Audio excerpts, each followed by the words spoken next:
A definição de planeta é simples. Ele precisa orbitar o Sol, ser minimamente redondo e ter limpado sua órbita de objetos maiores que ele.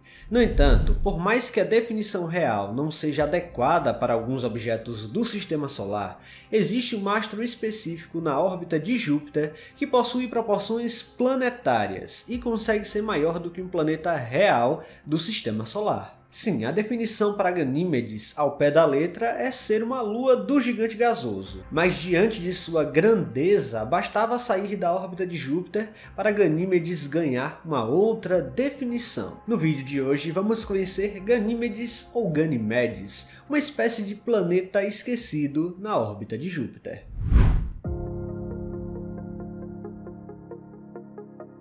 O sistema de satélites naturais do Sistema Solar é simplesmente fantástico, em especial o de Júpiter, uma família imensa de objetos que formam um sistema à parte, repleto de mundos exóticos. Temos luas congeladas, bem como outras centenas de vulcões ativos na superfície de outras. Enfim, como satélite natural, Ganímedes é tão expressivo que supera Mercúrio, o primeiro planeta e mais próximo do Sol. Enquanto Mercúrio tem seus 4.000 km de diâmetro, Ganímedes é tão gigantesca em tamanho que supera o planeta em 1.000 km de diâmetro, ou seja, totalizando 5.000 km de diâmetro total. Por mais que seja realmente gigantesca, essa lua não é muito fácil de ser observada aqui da Terra, mas sondas espaciais já fizeram imagens impressionantes de sua superfície, revelando detalhes que os astrônomos sequer imaginavam que a lua podia ter. Para começo de conversa, Ganímedes é quase um pequeno planeta acinzentado, com um núcleo líquido rico em ferro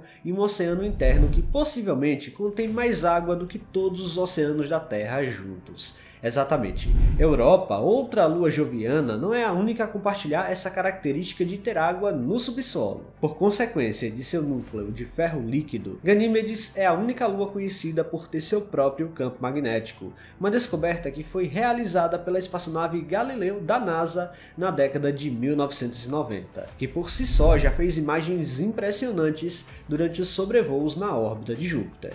Mas como é possível uma lua ter um campo magnético? O segredo está em sua órbita ao redor de Júpiter. Seu campo magnético é provavelmente gerado pela convecção dentro do núcleo de ferro líquido, que também é influenciada pelas forças de maré de Júpiter.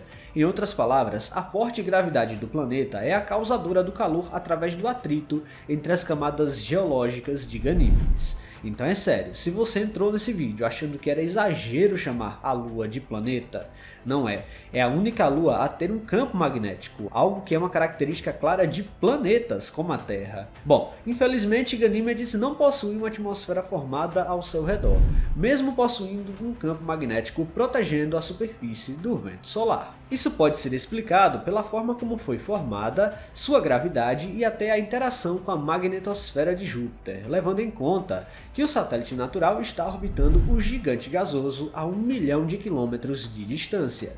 Ganímedes está em rotação sincronizada, o que significa que, assim como a Lua da Terra, o mesmo lado de Ganímedes está sempre voltado para Júpiter. As outras 3 luas galileanas, Europa e o Calisto, também estão em rotação sincronizada, ou melhor dizendo, travadas por maré. As imagens em alta resolução demonstram a Lua de uma forma inacreditável. Por exemplo, as regiões escuras de Ganímedes são densas com crateras, indicando que são muito antigas, enquanto as regiões claras são bem mais jovens e apresentam sulcos pontilhados. A superfície de Ganímedes é composta principalmente por 2 tipos de terrenos. 40% de um solo mais escuro e cheio de crateras, e outros 60% com um solo mais claro e com sulcos que formam padrões interessantes. Esses padrões estranhos podem ter sido formados pela liberação de água subterrânea ou por atividade tectônica. Recentemente, a sonda Juno, que está orbitando Júpiter, obteve imagens que mostram esses detalhes de uma forma impressionante. Em 7 de junho de 2021, a sonda Juno sobrevoou Ganímedes a uma altitude de 1.046 km.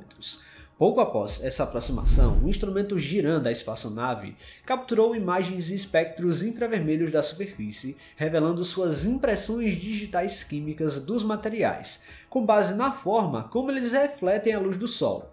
Construído pela agência espacial italiana, o Giran, como é chamado, foi projetado para capturar a luz infravermelha que emerge das profundezas de Júpiter, sondando até 70 km abaixo do topo das nuvens do gigante gasoso. Além disso, o instrumento tem sido utilizado para fornecer informações cruciais sobre o terreno das luas Io, Europa, Ganímedes e Calisto. Os dados de Ganímedes, obtidos pelo instrumento durante o sobrevoo, atingiram uma resolução espacial sem precedentes, com cerca de 1 km por pixel.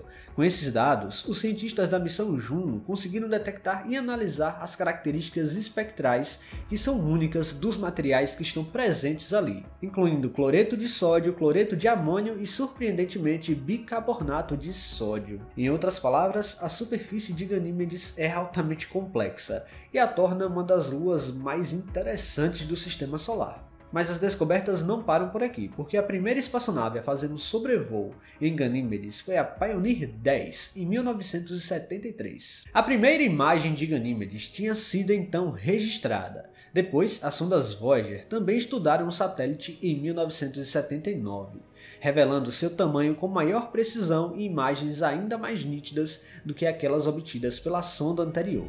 Mas foi só com a passagem da Galileu na década de 90 que a sonda viu a Lua a apenas 264 km da superfície. As melhores imagens registradas foram essas, até que a missão Juno fez o último sobrevoo, o primeiro em mais de 20 anos depois da passagem da Galileu.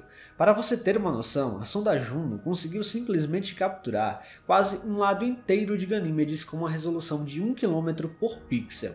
Cada pixel dessa imagem representa 1 km real de extensão na superfície do satélite natural joviano. No entanto, lembrando da possibilidade da existência de um oceano de água líquida abaixo da superfície de Ganímedes, alguns cientistas estão céticos quanto à possibilidade da Lua abrigar vida. Devido à estrutura interna, acredita-se que a pressão com base no oceano seja tão alta que a água se transformaria em gelo. Isso dificultaria a existência de fontes de água capazes de trazer nutrientes para o oceano de água líquida, um cenário considerado necessário para a ocorrência de vida extraterrestre. Dessa forma, por mais que outras luas chamem a atenção pela existência de um oceano subterrâneo, os registros incríveis feitos por sondas espaciais provam que Ganímedes, além de um satélite natural excepcional, é quase um planeta. Só não pode ser classificado assim porque está orbitando algo muito maior, que é Júpiter. Só pelo fato dessa lua ter algum campo magnético é impressionante, pois algumas pesquisas sugeriram que, dado seu tamanho relativamente pequeno, o núcleo deveria ter esfriado e o campo magnético não seria sustentado. No mais, essa é Ganímedes, uma lua com tamanho planetário. Ela segue na órbita de Júpiter e muitos mistérios ainda precisam ser revelados sobre o maior satélite natural do Sistema Solar. Pessoal, se vocês gostaram deste vídeo, não se esqueçam de deixar o like aqui, que é muito importante. E se você não está inscrito aqui no canal ainda, convido você a apertar o botão inscrever-se aí embaixo. Até a próxima!